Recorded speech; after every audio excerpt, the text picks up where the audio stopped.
Hey foodies, it's Crystal. Welcome back to my Gadget Kitchen. Today I'm making slow cooker maple cinnamon oatmeal. I'll be using my 6-quart CrockPot istir. It has an automatic stirring mechanism that stirs your food periodically while it cooks. This breakfast is super easy because it'll cook while you sleep. First you start by adding some steel cut oats and some kosher salt. Next you add in some cinnamon and you give it a stir. Now it's time to add your milk. Next, a drizzle of pure maple syrup.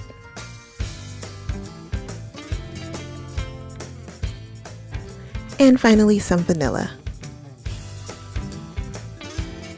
Give everything a stir, and that's it.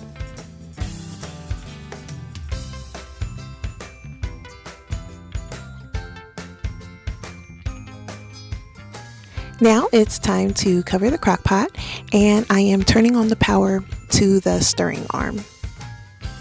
The recipe says to cook on low for 7 to 8 hours. I like a really creamy oatmeal, so I actually ended up setting it for 9 hours. The crock pot lets your food heat for about 2 hours before it begins to stir, but I'm pushing the pulse button just so you can see it in action.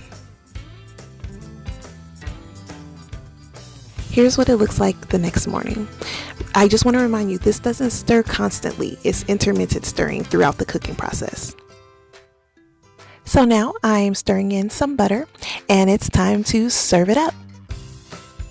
I'm adding freshly sliced banana, some chopped pecans, and then finally a nice drizzle of maple syrup. And that's it, guys. A nice hot breakfast in the morning with very minimal prep time the night before. So if you like this video, please give me a thumbs up and don't forget to subscribe. And if you want to hang out and chat with me on Facebook, I'll put a link in the description box below. As always, thanks so much for watching. Please be sure to share my channel. And remember, get out of that drive-thru and get into the kitchen. Bye.